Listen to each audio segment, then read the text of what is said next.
Fausto Spotorno, economista de la consultora Orlando Ferreres y Asociados. Fausto, ¿cómo estás? Buenas tardes.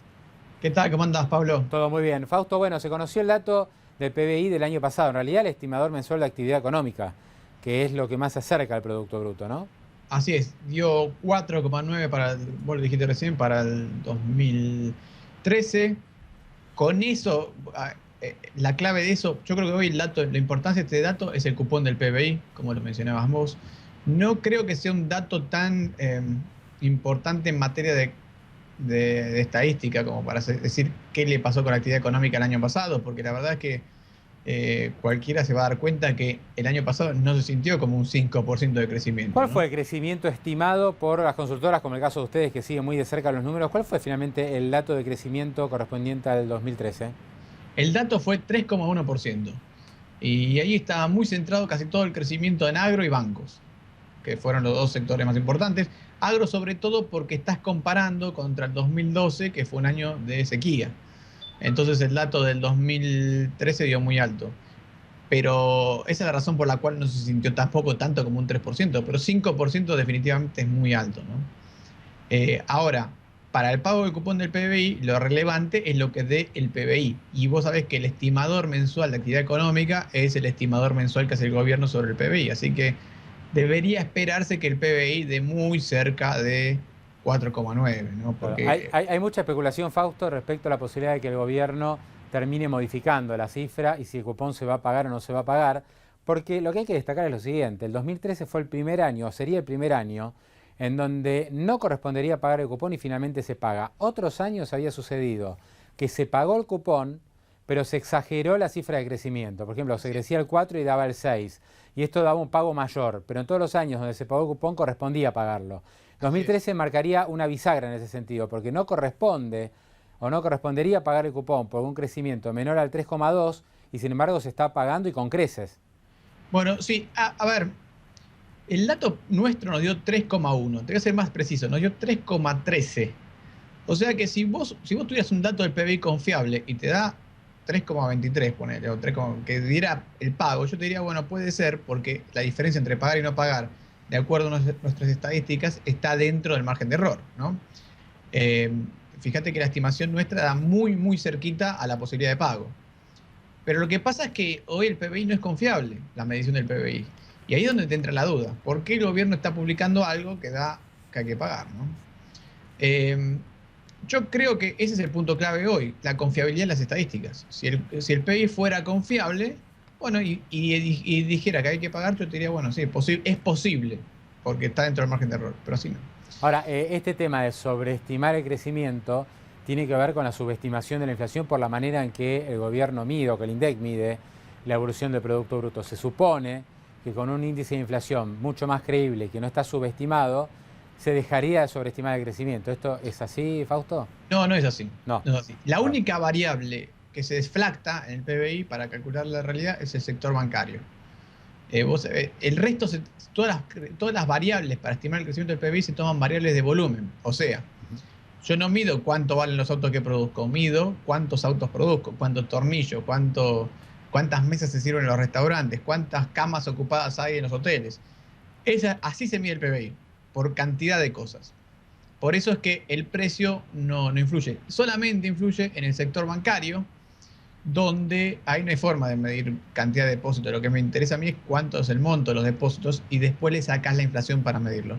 Pero el impacto ahí es muy chiquitito porque después, esto es muy cuentas nacionales, después hay que quitar una parte de eso del cálculo del PBI porque hay duplicación de datos financieros.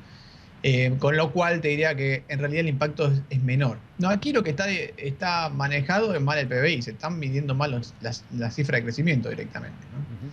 Bueno, y hay posibilidad de revisión, Fausto, porque esto también es lo que mira el inversor. Dice, bueno, según el index creció el 4,9, compro cupones PBI, si yo los tenía me había beneficiado.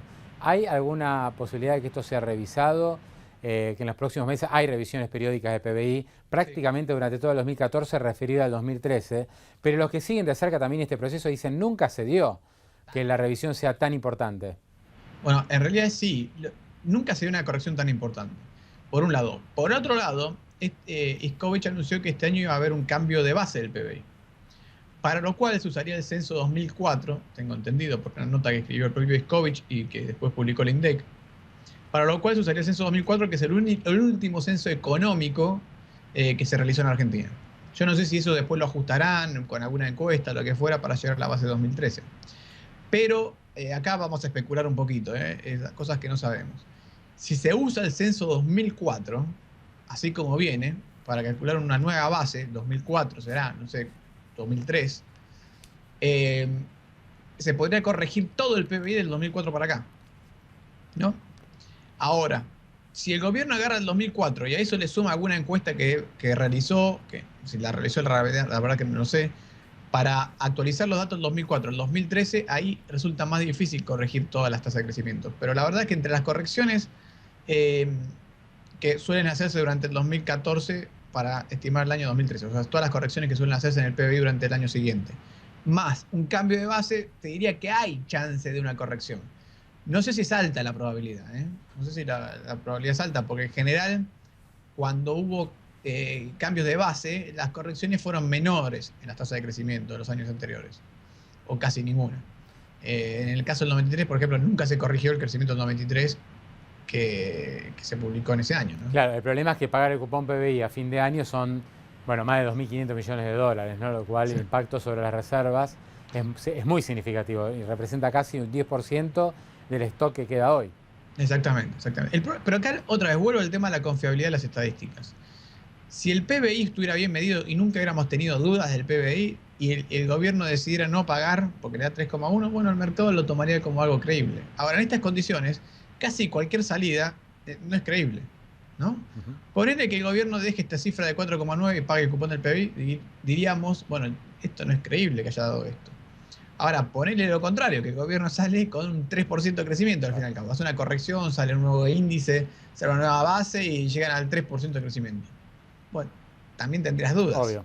Entonces, fíjate el error que se comete cuando se empiezan a dibujar las estadísticas. Bueno, hasta ahora estuvimos hablando del PBI del año pasado, o sea, mirando con el espejo retrovisor, y te quiero preguntar, aunque sea un par de minutos, cómo ves la evolución de la actividad económica en este 2014. En general, lo que uno ve de las principales consultoras económicas, y también hubo una nota hace muy poquito en el Wall Street Journal, se está revisando hacia abajo, ¿no? Lo que algunos estimaban un crecimiento de 2% y es neutro, el que esperaba 1 ahora dice -1, -2. ¿Está jugado ya el año? ¿Va a ser un año directamente recesivo el 2014? No sé si va a ser recesivo, pero se va a sentir medio recesivo. Ya enero, te digo, nos dio 1,3% de crecimiento en la actividad económica, en enero, y en la industria -1,5%. Hay sectores que probablemente crezcan, te diría que agro y bancos van a volver a crecer, aunque agro tampoco se va a sentir como un crecimiento, porque si bien aumenta la cosecha, y por lo tanto el volumen de producción, los precios internacionales, viste que están bajando, tanto maíz como soja. Con lo cual el sector agropecuario no lo va a sentir como un aumento de la riqueza, simplemente va a sentir que produjo más y ganó lo mismo. En el caso del PBI lo que importa es cuánto produce, no el precio, no tanto el precio. Probablemente eso impulse un poco el sector transporte, ¿no? Pero también el sector transporte va a estar en negativo por el lado de la industria. La industria sí seguramente empieza a mostrar cifras negativas.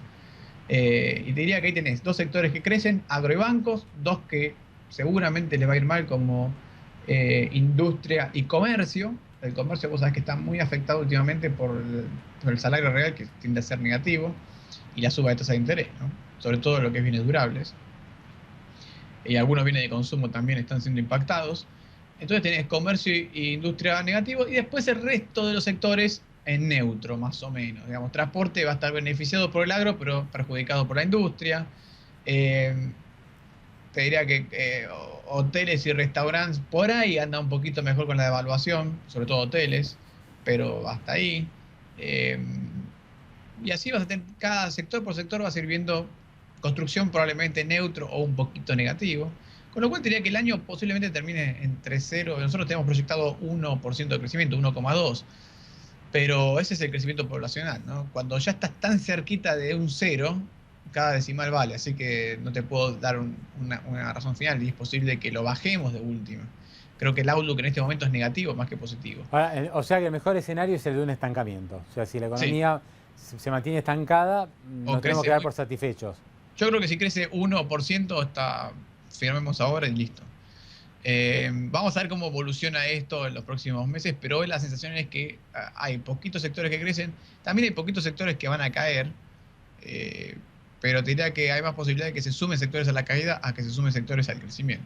Claro, resta saber, Fausto, además, si esto va a tener algún efecto en la inflación, porque estamos viendo todos que la inflación, bueno, ha sido muy alta en este primer trimestre, por lo menos en enero y febrero muy alta, marzo seguramente también, pero yo estoy viendo que la demanda se está resintiendo, o sea, estamos con una demanda aletargada y ya con un salario afectado en su poder adquisitivo. Y por otra parte, si uno mira las cifras del Banco Central, la expansión monetaria ya está por debajo del 20. O sea, sí, hay mucho cuidado en los que son los agregados monetarios que en algún momento se descuidaron mucho, ¿no? Llegamos a tener crecimiento de más del 40% en los agregados monetarios. Entonces, entre la menor demanda y la absorción de pesos que está realizando el Banco Central, me da la sensación que la inflación en los próximos meses va a tener que empezar a dar alguna muestra de ceder, porque los precios no dan para sostenerlo realmente, ¿no? Para sostener la demanda. Yo creo que eso es muy posible. A ver, pero te voy a dar un agregado. Es posible que en lo que queda del primer semestre empecemos a ver alguna... no baja en la inflación, pero sí por lo menos que es desaceleración, o sea, que crezca menos. En términos interanuales, ¿no? Ahora, el segundo semestre te diría que ojo ahí porque se empiezan a complicar las cosas de nuevo, ¿no? En el segundo semestre ya no tenés... Te voy a agregar un dato más al primer semestre. Más allá de la absorción monetaria del Banco Central, también es verdad que en algún momento, de abril, mayo y junio, empieza a aparecer la recaudación del impuesto a las ganancias y es el Estado el que empieza a chupar fondos del mercado. Y eso también puede terminar frenando un poquito, ayudar a frenar un poco más la inflación. Ahora, en el segundo semestre es otra historia, porque ahí ya no tenés menos exportaciones, más importaciones, y el Estado empieza a tener necesidades fiscales otra vez importantes, y eso implica que el Banco Central va a tener que salir a emitir otra vez para financiar el Estado. Y no sé qué capacidad tenga de volver a subir la tasa de interés post junio, julio, digamos, ¿no? Claro. Y ahí yo creo que el segundo semestre la vamos a ver más complicada. Sí creo como vos que ahora con esta reducción en la cantidad de dinero que está haciendo el Banco Central, esterilizando dinero, más el estancamiento del dólar, más alguna absorción que haga el Estado a través de los impuestos, pueda ir desacelerándose la inflación. Pero el segundo semestre lo veo complicado de nuevo. Fausto Spotorno, muchísimas gracias, como siempre, muy amable por este contacto.